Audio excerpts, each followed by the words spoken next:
اور ایک حدیث بڑی چوڑا دینے والی ہے، نبی کریم صلی اللہ علیہ وسلم نے ارشاد فرمایا ان امتی لن تخزا ما اقاموا شہر رمضان، میری امت کبھی رسوا نہیں ہوگی جب تک رمضان المبارک کا احترام کرتی رہے گی، رمضان المبارک کو اپنے اعمال خیر سے زندہ رکھے گی، کبھی رسوا نہیں ہوگی۔ قیل یا رسول اللہ وما خزیہم فی شہر رمضان، صحابہ نے پوچھا اے اللہ کے رسول تو رسوا کب ہوگی؟ آپ نے فرمایا انتہاک المحارم فی من زنا فیہ او شرب فیہ مسکرا، اس وقت رسوا ہوگی، اللہ کی نظر سے گرے گی جب رمضان المبارک کے مبارک مہینے میں یہ اللہ کی حرمتوں کو پامال کرے گی، جھوٹ بولے گی، غیبت کرے گی اور لگائی بجھائی کرے گی اور ناپ تول میں کمی کرے گی، گراں فروشی کرے گی، اس مہینے کے تقدس کو پامال کرے گی۔ پھر آپ نے فرمایا غور سے سنو، جس نے اس مہینے میں کسی کبیرہ گناہ کا ارتکاب کیا احبطہ اللہ عملہ سنتاً، ایک سال کی نیکیاں اللہ اس کی ضائع فرما دیں گے، ایک سال کی نیکیاں برباد ہو جائیں گی۔ فَإِن مَاتَ قَبْلَ أَن يُدْرِكَ رمضان، اگر اگلا رمضان آنے سے پہلے درمیان سال میں یہ مر گیا فَلَيْسَ لَهُ عِندَ اللَّهِ حَسَنَةٌ يَتَّقِي بِهَا النَّارَ، اس کا کوئی عمل اس کو جہنم کی آگ سے بچا نہیں سکتا۔ فَاتَّقُوا اللَّهَ فِي شَهْرِ رمضان، آپ نے فرمایا خدا را اس مہینے میں گناہوں سے بچو، یہ مہینہ کوئی عام مہینہ نہیں ہے، فَإِنَّهُ شَهْرُ اللَّهِ، یہ اللہ کا مہینہ ہے، اللہ کا مہینہ ہے۔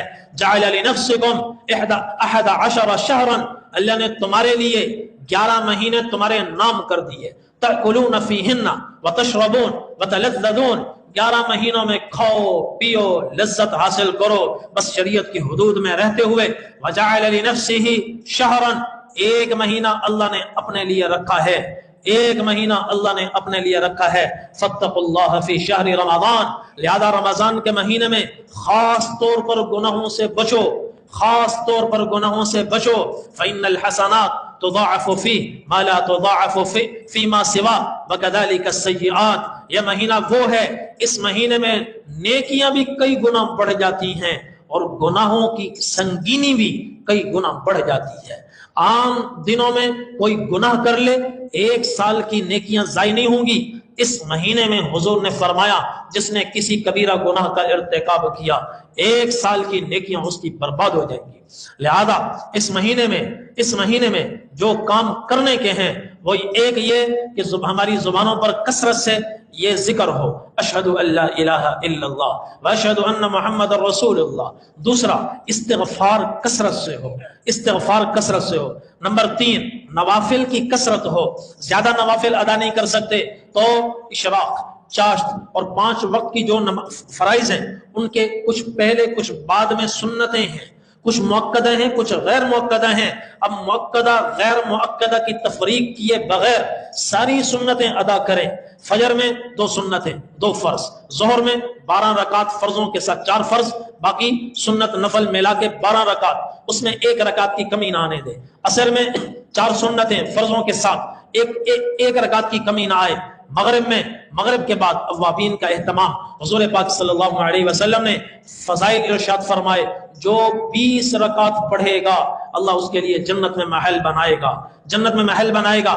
جو مغرب کے بعد 6 رکعت 12 رکعت نماز ادا کرے گا 12 سال کی عبادت کا اللہ جل جلالہ اس کو اجر و ثواب عطا فرمائیں گے۔ مغرب کے بعد 6 رکعت سے لے کر 20 رکعت تک جتنی اللہ توفیق عطا فرمائے ان نوافل کا اہتمام کریں۔ 6 پڑھ لیں، 8 پڑھ لیں، 12 پڑھ لیں اور آخری عشرے میں کوشش کریں 20 پڑھیں، 20 پڑھیں۔ اور تہجد کا اہتمام ہو، تہجد کا اہتمام، اشراق اور چاشت کا اہتمام، سنن زوال کا اہتمام، یہ نوافل کی کثرت ہے۔ اس کے علاوہ اذکار کی کثرت، لا الہ الا اللہ یہ افضل الذکر ہے، افضل الذکر ہے، اور سبحان اللہ والحمد للہ ولا الہ الا اللہ واللہ اکبر، یہ 4 کلمات ہیں۔ حضور نے فرمایا تمام اذکار میں سب سے بڑے یہ ذکر ہیں اور تمام اذکار میں اللہ تعالیٰ کو سب سے زیادہ محبوب ہیں۔ تو سبحان اللہ والحمدللہ ولا الہ الا اللہ واللہ اکبر، اس کی ایک تسبیح صبح کر لیں، چلتے پھرتے کر لیں، اور ایک تسبیح شام کو کر لیں۔ لا الہ الا اللہ کم از کم 300 دفعہ کریں۔ استغفار، بڑا استغفار مشکل ہے تو حضور نے اس طرح بھی استغفار کیا ہے، استغفر اللہ واتوب الیہ، استغفر اللہ واتوب الیہ، کم از کم 300 دفعہ چلتے پھرتے کر لیں، اٹھتے بیٹھتے کر لیں، جیسے سہولت ہو، مگر 300 دفعہ یہ استغفار بھی کر لیں، اور 500 مرتبہ درود شریف پڑھیں، روزانہ 500 مرتبہ درود شریف پڑھیں۔ اور بڑا درود ابراہیمی اگر مشکل ہے تو صلی اللہ علی النبی الامش یہ پڑھ لیں، یا صلی اللہ علیہ وآلہ وسلم، صلی اللہ علیہ وآلہ وسلم، اور کم از کم قرآن کریم کی تلاوت میں ایک پارہ ضرور پڑھیں، ایک پارہ۔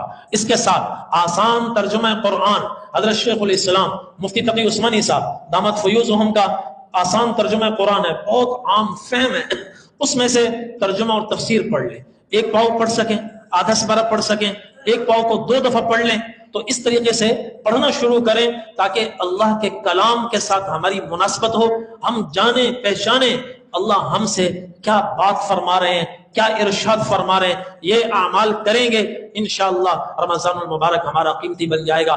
آخری بات، گناہوں سے بچنے کا خاص اہتمام، گناہوں سے بچنے کا خاص اہتمام، جو میں نے شروع میں کہا، آنکھ کی حفاظت، زبان کی حفاظت، کان کی حفاظت، ہاتھ کی حفاظت، کسی پہ ظلم نہ ہو، پاؤں کی حفاظت کہ غلط راہوں پر نہ چلے، دل کی حفاظت، غلط جذبات دل میں نہ اٹھیں تو اپنے پورے وجود کی حفاظت کریں، ہر رات 100 حوروں سے نکاح کریں، ہر رات جنت میں وہ محل تیار ہو کہ ساری کائنات اٹھا کر اس میں رکھی جائے تو ایسے ہو جیسے دنیا میں بکری کھڑی ہوتی ہے۔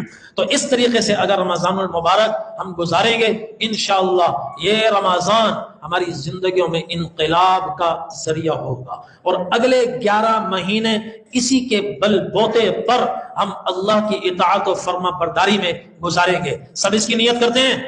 سب تیار ہو؟